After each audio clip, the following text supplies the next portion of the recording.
Hello and welcome to yet another Genealogy Quick Start. We are so happy to have you here. And as always, we wish that you would definitely subscribe to our newsletter. We have some genealogy groups who have subscribed, and we're going to announce at the end of the show the most engaged genealogy groups. Why do we call them the most engaged genealogy groups? Because they subscribe to our newsletter and they share it with their members, and their members are clicking away by the hundreds. So we are very grateful to you. You can watch us on YouTube, Facebook, and of course our home at Philly Cam. So today we have two wonderful quick starts, which I'm very excited to share with you. And we have a super special guest today. What are our quick starts? Well, Jim and Michael, the quick starters of the world, the best quick starters I've met in my life, researching from the ground up. That sounds pretty important, right? Everything should be done from the ground up. And Jim and Michael are great at sharing tips and strategies. And they'll explain what the heck does that mean anyway. Also, we have a super special guest. She is from my home genealogy group, the African American Genealogy Group in Philadelphia. And guess what?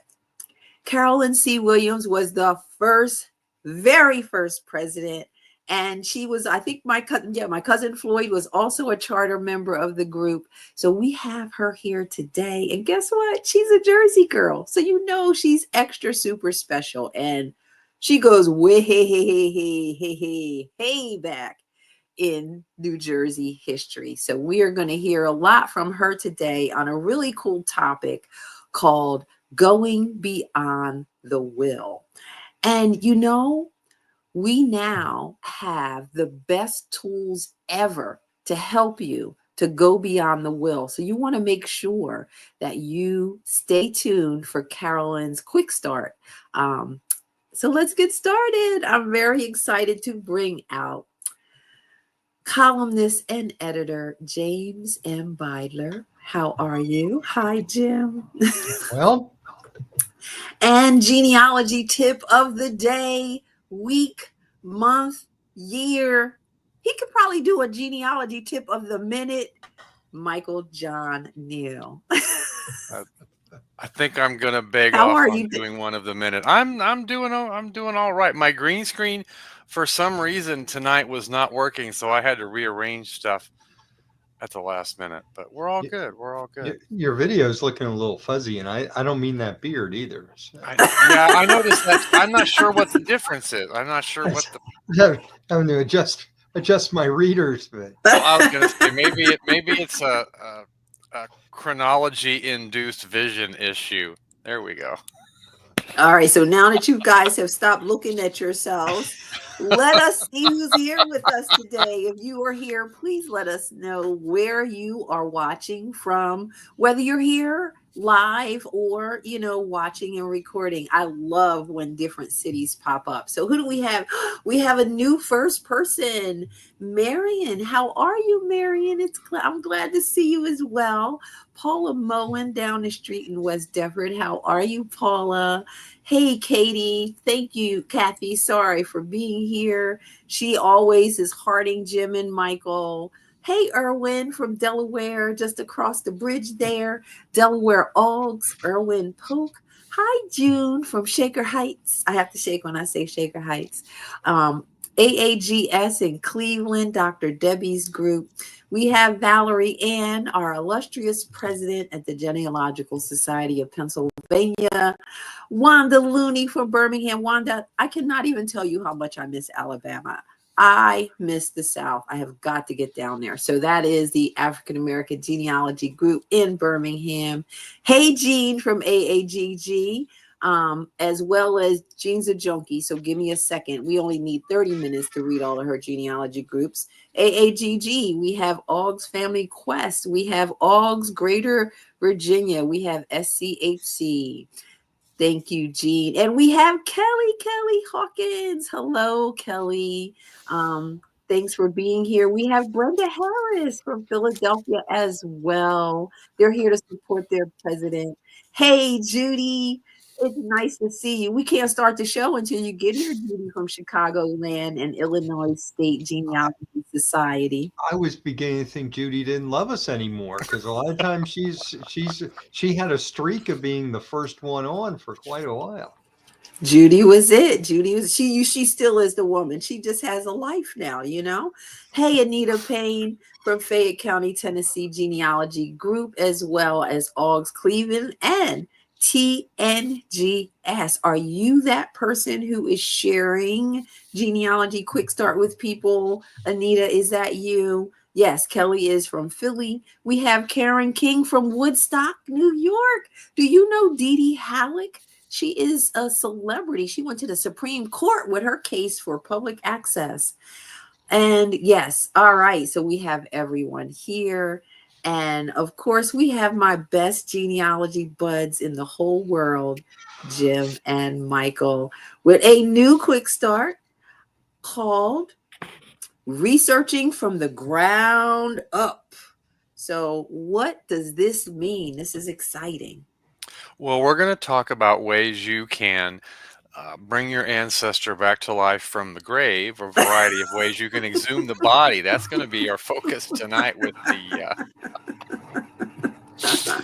the ground up. So I'll let Jim go from there now that I've introduced the topic. Now that you've dug a big hole for us. That's all part of the process, you know. Actually, you know, as often happens, we scout around Michael's books, the genealogy tip of the day, or more genealogy tip of the day, for topics, and I found one about ancestral flowers, and we decided that was a little too esoteric, but we did get to thinking about, you know, normally. When you do research on land, you're thinking about just deeds, and not even sometimes what's built upon the land, and not just, and if we do think of what's built upon the land, we think of just the house, but not also the outbuildings and all that, and other things that are put upon the ground and that show up in ephemera and other family things. So that was the genesis of this topic, of how it sprouted, so to say. I want to know about the flowers. What's this one about flowers? The tip of the day that Jim is talking about, I've got some lilies that originally belonged to my great grandmother. My grandmother had them, and then I've got them. And that was the tip. The tip of the day was to write the stories about them. Take pictures and write the stories about them, because you can't really preserve flowers. You can't just, I guess you could stick a leaf in the family Bible or whatever, but pictures and stories you want to preserve of those items. And we decided that was a little too narrow of a focus, so we broadened it out to things on the ground, buildings, and a variety of other things that we're going to talk about to give a little bit broader perspective of your ancestors' life. And these things don't just apply to rural people. There's some urban applications of these things as well. So don't think this is another farmer research topic, because that's part of it, but there's more to it than that. And what if it is anyway? What if it is? It's fine if it is, but we really, because that's all my ancestors were, but we want to reach out to as many people as possible and not just. No, I get it. You know what I mean. You know what I mean. You don't have to be the urban people have a leg up on the rural people for some of these things that you're going to show. That's true. And the flower tip had inspired me because on my property, which has been the family a little bit over a century, there is a rose bush that my mother told me at some point that she found on her way back from church, which is only a mile away, and that her great grandmother planted, and that darn thing. I mean, if it could be killed, I would be the one to kill it with my black thumb. But no, it keeps faithfully coming up each year and giving nice roses. So Oh, that's so cool. My family, we name our plants too. One's Aunt Ida, one's Aunt Susie. All the plants they have names based on who they came from. So cool. Another way to keep your ancestors alive, if you can. All They right. are in the ground. Yeah, let's go ahead and get started on that note. All right, let's get started with this quick start researching from the ground up. So, step one is to pick an ancestor. So, is there a specific type of ancestor that we want to pick? It really doesn't matter. Because they could own property, they could be urban or rural. Even if they rented property, there may be some things you could find out about where they lived a little bit. Not as much as if they owned it, but there are some possibilities of some things too. So this applies to, you just have to know where they were living or own property. That the location you've got to know. To Okay, find some of these okay. things out. So, step two would be then to determine the residence or property owned. So, this is the trick right here. How do you figure out where your ancestors lived and if they owned property? For urban people, city directories would be if the time period is right, that'd be the main place to start. To see what address they have, to see if the directory indicates whether they were the homeowner or whether they were a tenant. And then if you've got individuals that were rural, you'll have less often city directories. You might want to look in newspapers to get a clue where they lived if they were small town dwellers where there weren't directories. And then if they were really rural, you'll want to look for land records and deeds and things of that type. You can look for those for city people too, but it's easier to look for those records if you have an address first. So city directories or late enough census would be the place to start with that to facilitate that land record research if they were property owners.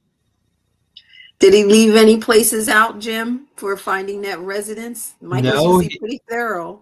No, he absolutely was. If you're starting for an ancestor in the 19th century, on the rural side, actually rural or city, there would be atlases, township atlases for the countryside, city atlases. Especially the second half of the 1800s, there were a lot of those published. Generally, just the property owners, no renters allowed. Uh, and of course I forget if he mentioned the fire insurance Sanborn maps for cities. Did not. We're going to see an example of that, but those are Hmm. and those are great. Once you've got the address, even if they were an owner or not an owner, you can see what the property looked like, regardless of Right, their ownership. right. And you And did say the city directories are not always for cities. Sometimes you can find a county one. And I know in my little area, there's a couple county ones that are just fantastic for the suburban, I guess I would say. We're not rural, but they might have been back then. All right. So you got to get the address and property, whether they own property or not. So then step three would be to access family ephemera. What is ephemera and where do you get it? the attic Ephemera, is a great place. So. yeah, it's a fancy word for papers and junk that somebody might have put somewhere. But pictures and like Jim said, a lot of times these things are in the attic. But old photographs might have some clues about what the house looked like, what the property looked like. There may be you may find tax receipts, other things that may give you some clues. But the family items, if you haven't found the address, it may give you some clues in those family ephemera as well. Things that a relative might have uh, that could give you some clues. There was one where I found a letter. It's not one of our examples, but they had talked about when they bought a property, they had moved the cabin from a quarter mile up the road, and that was the original cabin that they had on the property originally in the 1880s. It was the neighbor's cabin. And when I thought of how they had to move that in the 1880s, Wow. that was interesting to kind of contemplate the moving of that cabin. So I knew where their first cabin came from. Didn't know a lot Well, my about it, but I family knew where said it they came moved from. the chicken shack in the 1940s from one side of Berlin to the other side of Berlin. I really don't understand how you move a chicken shack. I don't get it. I think that was the origin of shake and bake chicken. But, All right, so we get the access to the family ephemera. They could tell us, give us some clues, and we'll show some examples of stuff shortly. Then you want to step 4, access the land maps and related records. Where do we get land records and map records, and what are related records? Well, your county recorder of deeds office. That's one source for sure. County historical societies. They may have a selection of things. I'll put in a little pitch for county gen web pages. Not as many of them are active anymore, but especially a lot of them are still at least archived the things that they have developed over the years. I love those pages. Like, even though they're dusty as hell, I mean, you never know what you might find on them. All right, so we're access. Oh my, go ahead, Michael. Yeah. And I was going to say, in some areas, you may be, if it's recent enough, you might be able to find building permits that might talk about, if we're talking about homes in a city, details of how the home was built, some of the things that were applied for to make modifications and whatnot too. That could be. And where do you get the building permits? I mean, anytime you walk into the county courthouse and you ask for stuff, they don't know like nothing. They're like, when? Oh, back then? Yeah, downstairs. Like, where do you find these? Which always go downstairs. I would, well, it's going to vary from one place to another. My generic answer is reach out to the local societies or a librarian. They may be able to give you some specifics on how to access those or what the best approach is to find. Librarians are always the best answer people. That's for sure. Okay. Yeah. I love librarians. Like, librarians and teachers should be like, kings and queens of the world. All right. And then the last thing would be to put it all together. What does that even mean? How do you put it all together?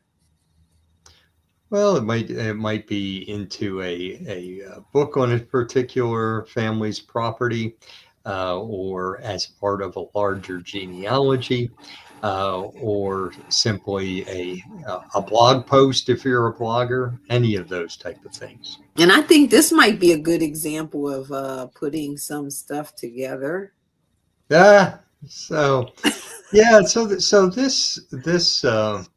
is a map.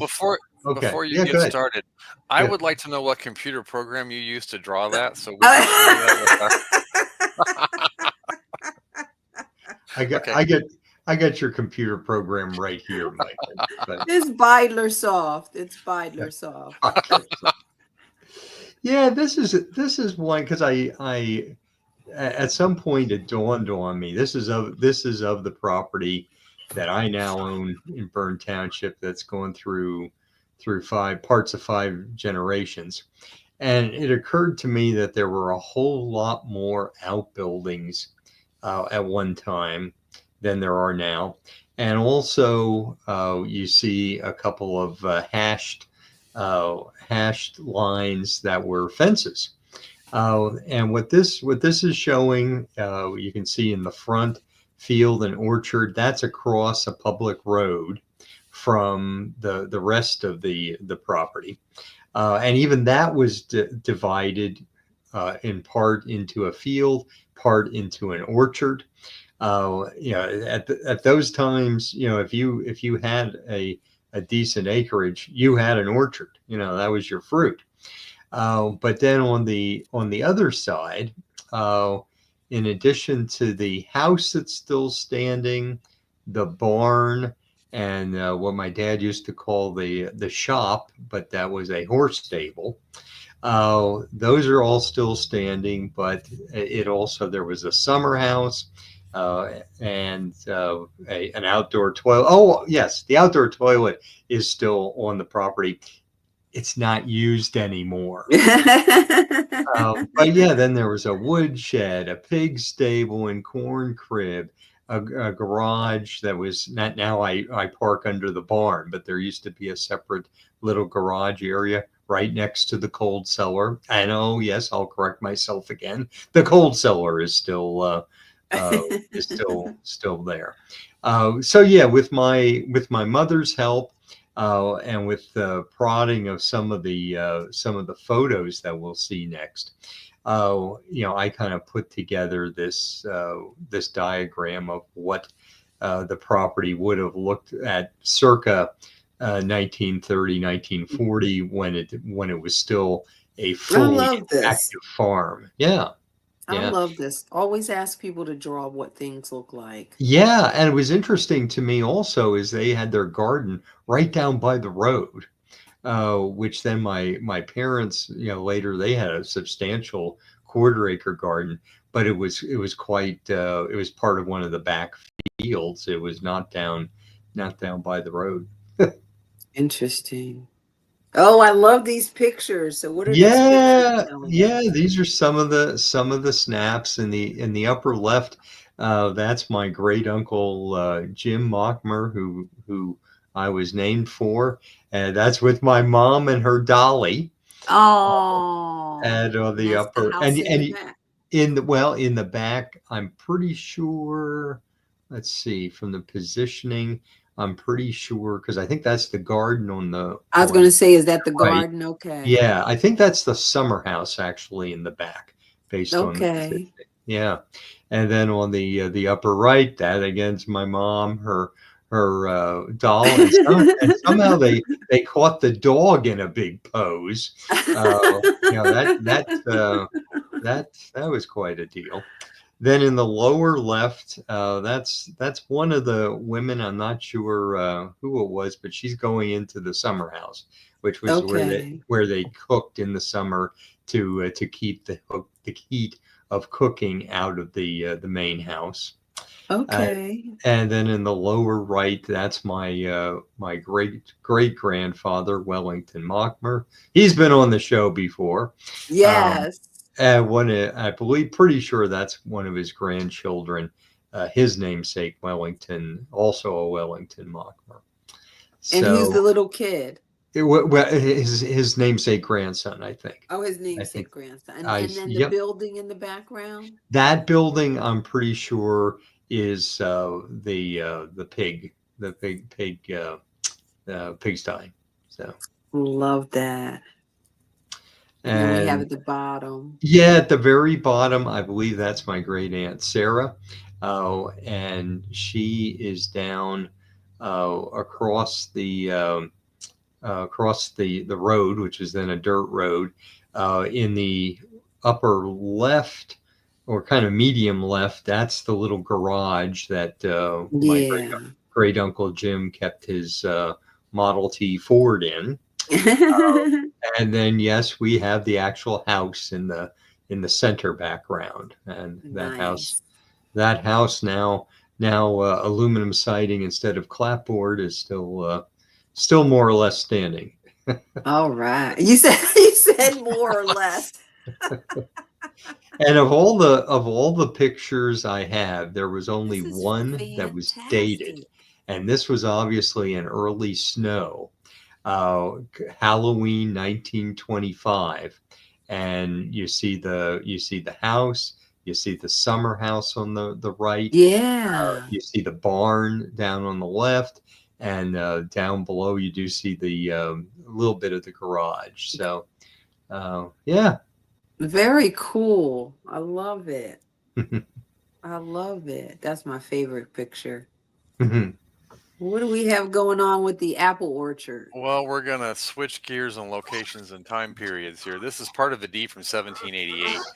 And sometimes, indeed, you'll find a variety of things in addition to a description of the land. This one mentions at the bottom, it says, reserve for the aforesaid Mary Rice all the apples that may be annually in the old orchard that is fenced in during her natural life. So it's not as detailed as Jim's pictures, but it does give me an idea. This is from Massachusetts, Middlesex County.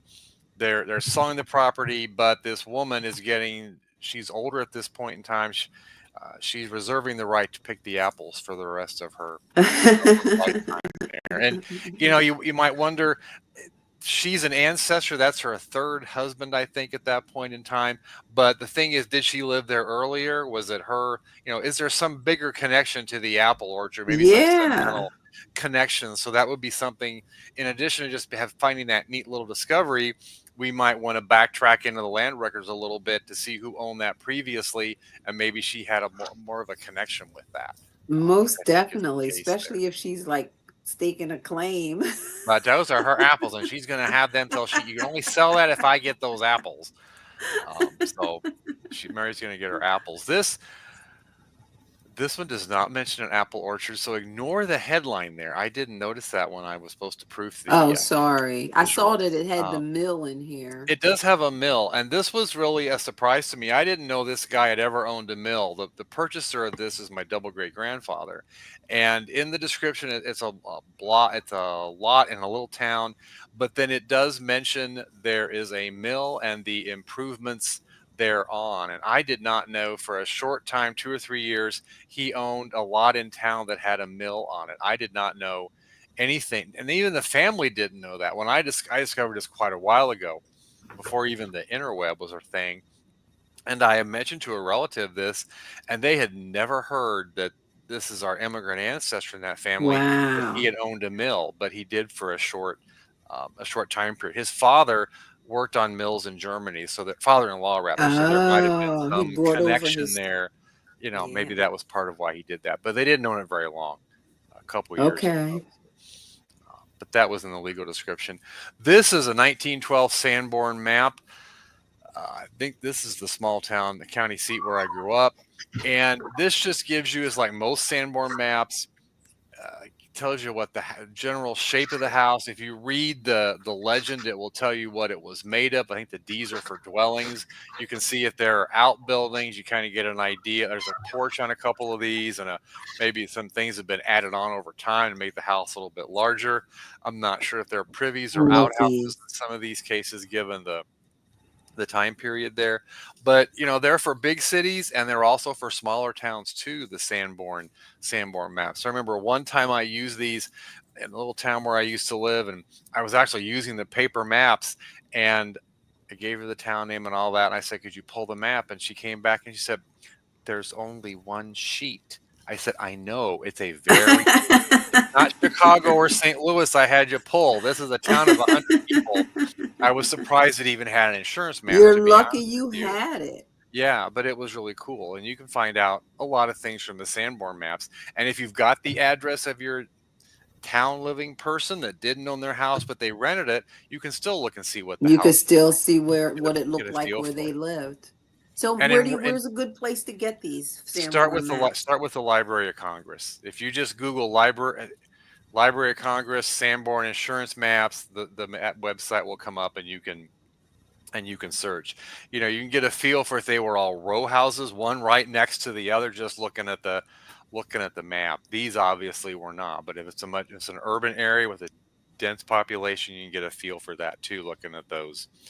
What drives me crazy is when I'm looking for the black people, I get to the edge. I'm like, it's this urban area. And then I get to the edge of the map and it's like, it's all white space. There's no houses. We ran out of money and, we're not going Well, to do the that thing anymore. is, these were for insurance purposes, and I've seen I some where it's like, know. could you go a few blocks just like Yeah, you say, could just you a go a few couple blocks blocks. further? No, you're stopping right there, and I need something like 2 streets over, and you're just not showing it. But And I know it's not just the black people. It is the people on the you're right. A outskirts lot of the of town.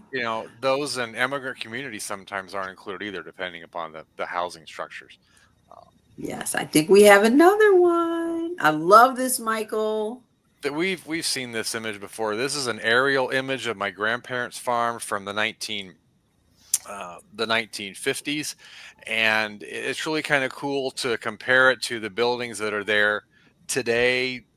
There is an outhouse. You can't really. It's there. It's there. Most of the buildings are still standing. A few of the smaller ones are gone. The chicken coop is still there. The house is actually gone. And the pickup is not there anymore. But it just gives you and again, this is if you don't. Jim created that map. That's a good thing to ask people to do if they remember, just to draw one out. You don't need Beidler ware to do that. You can use pencil and paper. But that's a good starting point to get somebody talking, is to just have them draw a map of those what buildings they remember. Fantastic. Let's go through the steps of researching from the ground up. Step one, you want to pick an ancestor. Step two, you want to determine the residence or property owned. Step three, you want to access the family ephemera. Step four, you want to then access the land, the maps, and related records. Step five is then to put it all together. Jim and Michael, thank you so much. Thank you.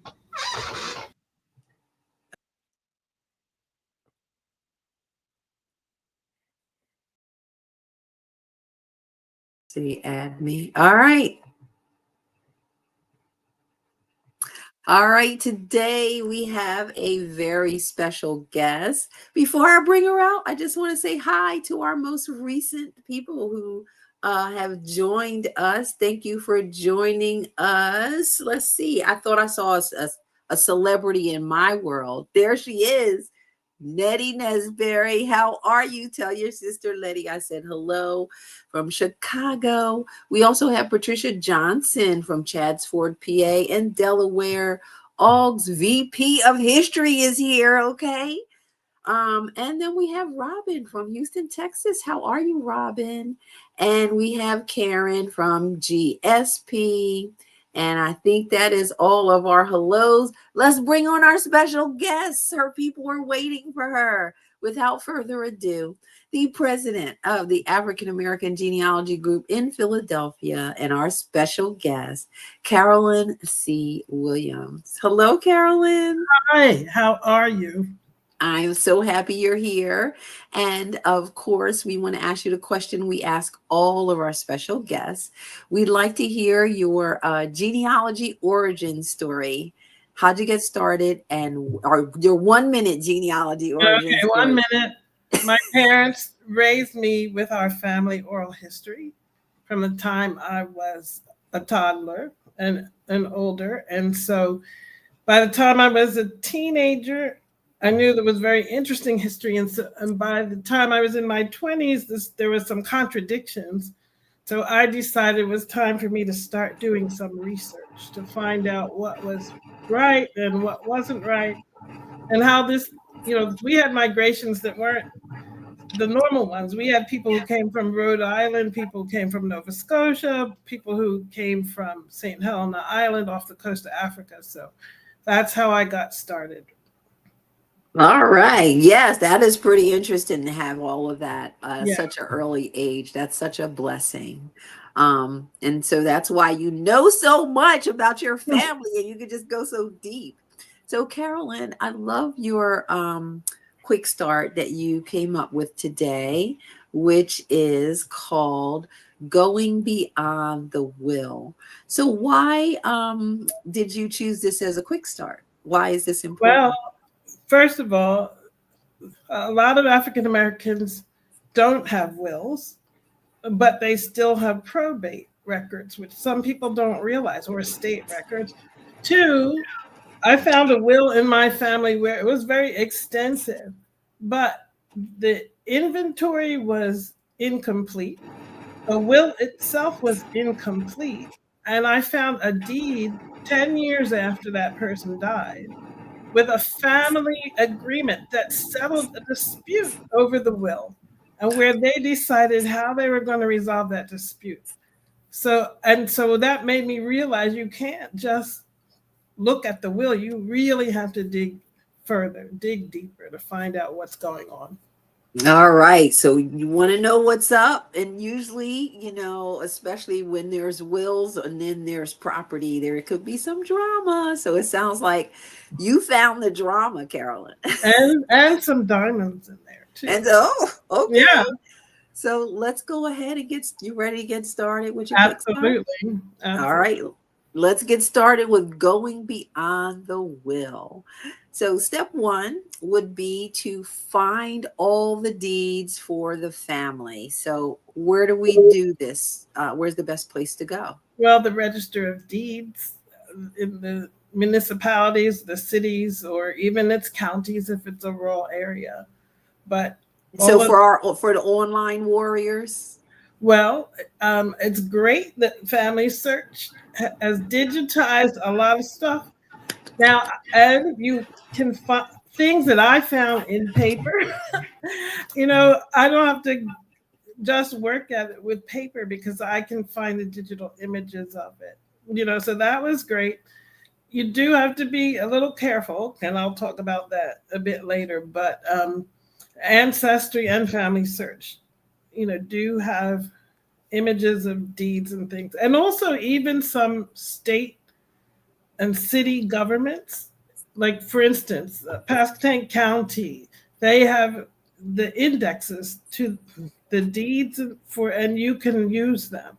It's a little tricky, but there's lots of online sources. So that's Yes. So especially Family Search, which you yeah, mentioned, because they are using AI to do a full text search. So definitely go to Family Search Labs and you will be up all night, right, Carolyn? All it's right. truthful. So, so step one, we getting those deeds. Yeah. And then step two, we are going to learn the rights of women. Why do we need to know the rights of women, Carolyn? Because depending on the time period, look, women were widowed, and during times when women's rights were subordinated to men. And so one of the things that I'm going to show you is that during the course of settling an estate, a mother, the oldest son became the age of majority, and all of a sudden his name was put before hers. And so you have to understand how the government's treated women, and even, that she was the mother, his right, because he was a male, age 21, superseded hers. So you have to know that. And also, in some places, whether women could own property by themselves or did they have to have a male relative? Because sometimes then the male relative, even if it wasn't a child, if the husband died, they might have had to get a brother, an uncle, a father, whatever, whose name would be involved. And so that's why you need to know, because you're going to have to search for those male relatives as well as for the woman themselves. Okay. So know the rights of women, understand those inheritance laws. Right. And then step three is to obtain the probate records and inventory. So where's the best place to do this, Carolyn? Well, again, these records are part of county courthouse records, register of wills. So generally, the courthouses and the register of wills would be usually in the same place, but they could have been separate government entities. So it depends. But, those things is, easily determined by looking at what government records are where. You just have to do your research. And different areas call it different things, but online they have one name. It's called Family Search. Well, trust me, I was able to use Family Search for my images because I was not trying to scan these big old documents. I need a better scanner. So I was going through there and saying, okay, let me find this. Got it. Download. So let's move on to step 4, which is to collect tax records. So what can tax records help us with, and where do we find those? Well, I was looking at North Carolina probate records, and in the case where land was sold, and so the sales price of $300, this was in 1847. I kind of wanted to find out, well, how did they get to that point? So the tax records for Pasquotank County, I showed Trace when he bought the land, and, there was like paying taxes on $50 a year. But then I found out the last tax record that I could find was paid $250. So that's a significant increase in the amount of wealth or income that is generating off of that land. Yes. And so that 250 is just a little bit less than 300. And, then he died about 10 years later, but I could see he kept making progress. So that kind of let me know that, they weren't cheated, Right. with too much, maybe, to me, that's a good kind of ballpark. Maybe it could have been more, but at least I know that they were, but based on how much, when he bought it versus, selling it and all and earning off of it. Okay, so tax records help you to understand the Yeah. wealth of your ancestor and Yeah. whether this one you had was upwardly mobile, and you could see that because he And the was paying size, more taxes. and the size of the land, both Size of it. size of deed, but also, how much of it was being used to generate revenue and all. So, yeah. All right, tax records are like a little diary for you. And Yeah. then step 5, and you have a lot of records, which we're going to get to. Yeah. Is to locate. Step 5 is to locate biographical and church history. So, Yeah. how can they help you with going beyond the will, and where do you find these? Okay. So, and I didn't actually do the picture, but the person, William Gregory Harvey, belonged to the Second Black Presbyterian Church in Philadelphia, and he was a trustee. So Elder Robert Jones wrote 50 years in the history of Lombard Central Presbyterian Church. So, and that biography let me know that one, he had come from from North Carolina, that his parents had sent him to Philadelphia to learn a trade. And, they were free Blacks. But he went home, his father died, and he said to his mother they should leave North Carolina and move to Philadelphia permanently. And that's what the family did. So that got me, with the origin story for Williams coming and a sense of, what the family was doing. And also, I had so many people say, oh, well, Black people came, well, Quakers helped them. Well, I said they didn't need help. They had their own money. They had land. They were making decisions. They moved to Philadelphia, and he told his story in his church so that Robert Jones was able to record it. And, that was really what was. That's really important because, everyone's story isn't the same. We're not a monolith. And the All right, Philadelphia Tribune burned during some years, which have been useful. So thank goodness that church history captured that. Yeah, so you sold me on the church histories now. Yeah. Got to pay attention to those. Yeah. So, and then step 6 is to document the story. So, Carolyn, I want to share your wonderful records so you can tell us about them. So, what do we have here? Right. Well, this is in North Carolina. Hester Little John Harvey's husband, James Harvey, died in December of 1846. And because her children were minors, she had to put up a guardian bond. And she did so with the help of white businessmen who had done business with her husband. The bond was $400. And that's kind of related to, they set the amount based on what assets they had. So in their case, it's land. It's a little bit more than the land asset. Why did she have to pay a bond for her children? Because they were under age, and they wanted to make sure that children underage were not exploited by whoever was taking care of them. But what was interesting, so it listed the names of the children. Now, I had figured out 5 of the 6 names. I knew the sons' names. The daughters, I had struggled hard, but finally I learned Eliza was another daughter. So this was me to get this document. So not only, so Hester Harvey, she started out doing this, settling her husband's estate, 6 minor children. And this was the 2nd day of March. So we know the family. So you got all the names of the children there. Okay. Right. But then this is what I talk about.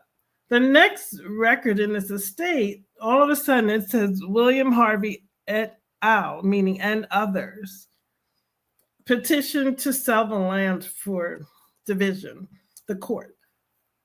So William turned 21, and all of a sudden Hester's name is not there. It's William's name first. And she's et al., classed along with her minor children. So, and people made indexes about this estate file under William's name. Later, somebody went back and also indexed it under Hester's name. So when I was searching for years, I was looking for James Harvey, I was looking for Hester Harvey, but I never thought about the son being an adult and having turned 21. So you need to know the ages of adult male children. Oh, If there are no males, then even, you could check if there were adult female or some other male relative, could have okay. been inserted to, handle this depending on the state laws and how they perceived women's rights. Okay. Yeah, so Very that, interesting. right. And again, now this estate file is really one of the diamonds, because while they're settling the state and they want to sell the land, they also told the court that they decided they didn't want to live in North Carolina anymore. And because they were minor children, Hester actually had to get permission to be able to take her children out of the state. But just for me to see that it was their decision, they weren't kicked out, because a lot of southern states were kicking out free blacks. They didn't want them to stay, but they had a long-standing relationship with white elites that allowed them to stay and do things without any objection. But they made the decision themselves. So, seeing this kind of agency is, really priceless. So you never know what you're going to find. I'm just really shocked that she basically has no rights over her children. Well, the point is that they, North Carolina could take free black children and then bind them over to a white person to be an indentured servant. The point is that free blacks had rights, but they could also have very few rights, or, the people. They didn't have the rights power. they had more rights than an enslaved person, but not that of a white person. Right. There were laws on the books in North Carolina that allowed the courts to do things, and especially overseeing minor children. If free blacks had a good relationship with powerful whites, maintained a way, and a lot of times they would play them, they'd kiss up to them or whatever to stay in good graces, to get to do what they wanted to do. And so even for James and Hester to have sent William to get a bootmaking apprenticeship in Philadelphia when he was 14, okay, that was a special privilege. And he was allowed to come back. Technically, he shouldn't have come back, because if you left and stayed away for more than 6 months, you were supposed to never come back, but he did. So that's another thing that, because he signed all these documents in person in North Carolina. So. Oh, wow. So, wow. This is why beyond the will is very important. So that was they asked them to leave, and then here's court decrees sale of land. What's this one? Well, the court said, yes, you can sell your land. It's fine. They gave their blessing to settle this estate. And they knew that they were going to take the money, and, that they were going to leave the state, so that was fine. They accepted their petition and issued a decree to carry out their wishes. Okay. And now this is the tax list, Pasquotank County tax list.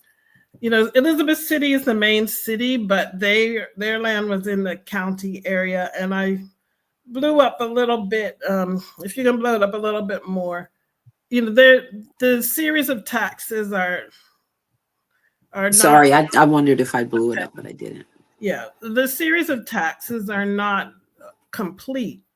But why I'm showing you 1838 is that, and this was an extended family, but James Harvey of color and Abner Harvey of color, they were siblings, but they had a lot, and each one of them paid taxes at the value of $250. So together that was $500. Yeah. And I never even saw that Abner, there's no deed for Abner.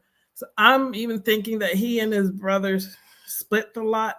The other thing that let me know is they weren't involved in agriculture, and the 1840 census also shows that, because they checked to see who had agricultural land versus other, but they had some kind of trade. In 1837, there was a major economic crisis worldwide, and the first U.S. Depression started, and it lasted a long time, and some states defaulted on their debt. but they're making $250 each. So I realized that they were smart men. They figured out some kind of niche Yes. to fill. It's some kind of trade that was very valuable to the point where they could make that kind of money. Yes. And this was the same year when James had a brother-in-law who had gone to Philadelphia, well, Pennsylvania, Westchester, then Philadelphia, and he's had sent William in the care of this uncle to get the boot making. So, and that's why I said I have proof that they had the money to do that. Right. You know, and right. they didn't need assistance from a white patron because they were successful and in their own right. that was really exciting too. That is exciting. That is exciting. So what do we have here? This is confirming the sale of the land. Exactly. So they had to acknowledge that the land was sold. And it's interesting to me that they acknowledged this in November. But what's crazy about this is that they actually had moved to Philadelphia in June of 1847, and they were enumerated in the Quaker census. They were living in the Moyamensing Township, which, of course, became part of Philadelphia in 1855. I'm still debating on whether, they went to Philadelphia and then traveled back again just to confirm the sale and collect the money. Yeah. Or did somebody come from North Carolina and take it to them in Philadelphia? But I already know they traveled back and forth a couple of times. So, that's also very important because certain states didn't let free blacks move through them. So they had to pretty much travel by water with safe passage from people they knew well who could protect them from being kidnapped and slavery. So that's also pretty neat. That's a huge agency. Yeah. Yes, that's and huge. Hester could write. William could write. They both signed their own names. Very cool. So, and then this is the deed when, that land was then transferred to a Zion Culpeper. So that completed the settlement of James Harvey's estate and the asset which the family, got from the sale, which helped them start their new lives in Philadelphia. So that's 1848. Okay. Right. So it took a little bit of time, between they started in the spring.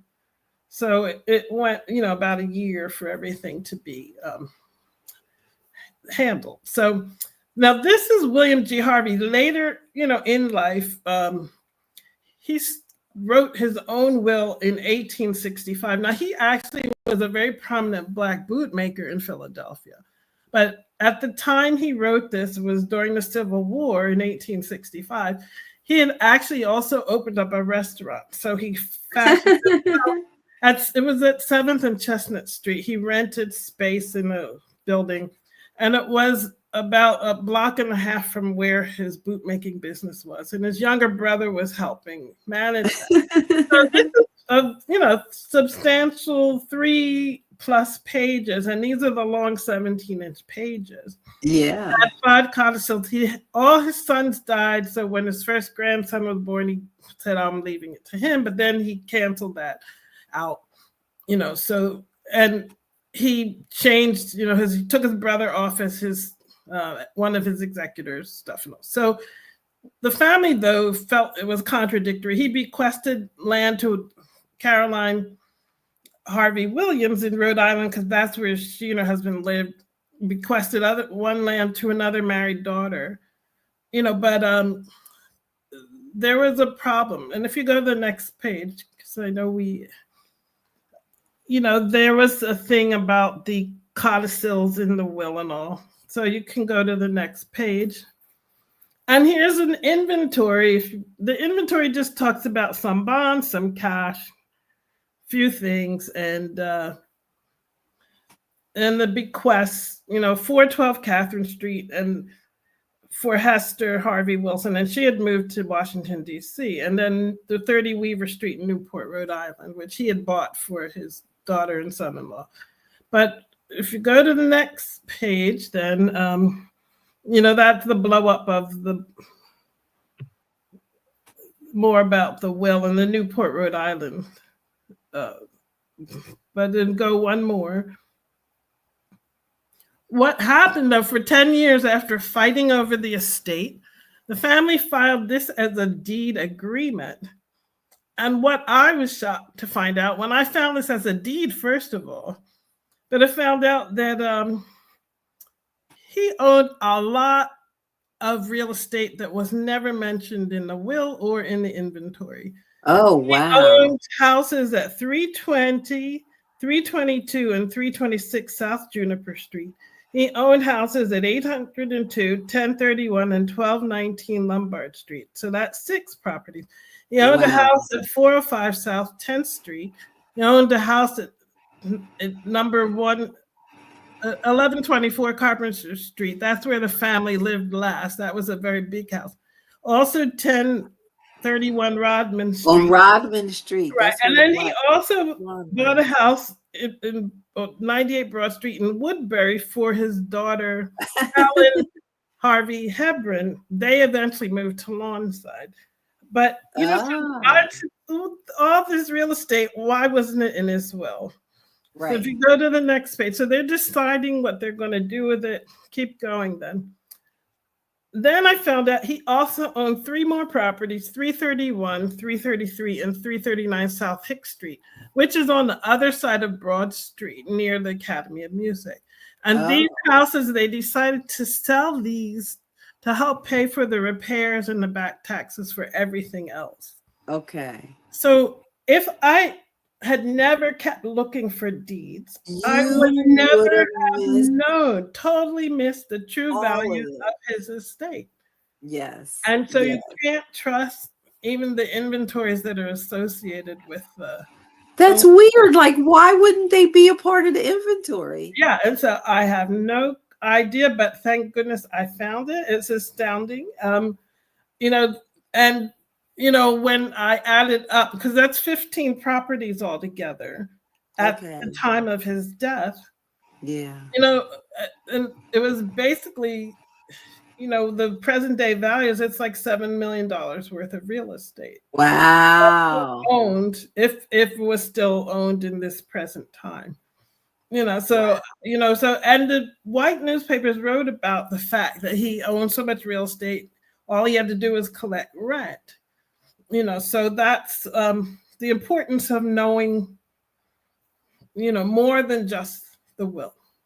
Yes, yes, I love that. That is so much more happening there than just, you know, and I got a lot of work to do, Carolyn. Like, seriously, you have really expanded what I have to do now. Yeah. So, yes. I want to go through your steps because they were so impactful. I have work to do. So let's talk about the steps for going beyond the will. Step 1, you want to find all the deeds for the family. You want to do step 2, which is to learn the rights of women and understand inheritance laws during the time period in the location where you are. Step 3, obtain the probate records and inventories. Step 4, you want to collect the tax records. Step 5, you want to locate the biographical and church histories. And step 6, you want to document your story. Carolyn, that was fabulous. Thank you so much for that quick start. You're welcome. I want to thank everyone for being here. I want to first say who the top, let me bring Jim and Michael back. I want to say who the top genealogy groups were, most engaged. Where are they? Let's see. Number 1, of course, is Chicago. We love Chicago. AAG, HSC, the black and gold. Number 2 is a newcomer, Oggs, Montgomery County, Maryland. Thank you so much for sharing. I mean, you was neck and neck with Chicago. You were number 1 until they actually sent the email out. Once they sent the email out, you know, what Chicago does. And then we had Tennessee Genealogical Society tied with Delaware Oggs. So, Erwin, I know that was you. Thank you so much for getting it out there We always appreciate you. And don't forget, we have 2 authors on the show, actually 3. Carolyn has written a book too. Jim and Michael, more tip of the day. And we have that Roots and Branches out there for you. Everyone, thank you so much. Again, Carolyn, thank you. That was fabulous. And everyone, you got a lot of work to do. Carolyn, Michael, Jim, they gave us work to do. So enjoy. My Thank you. pleasure.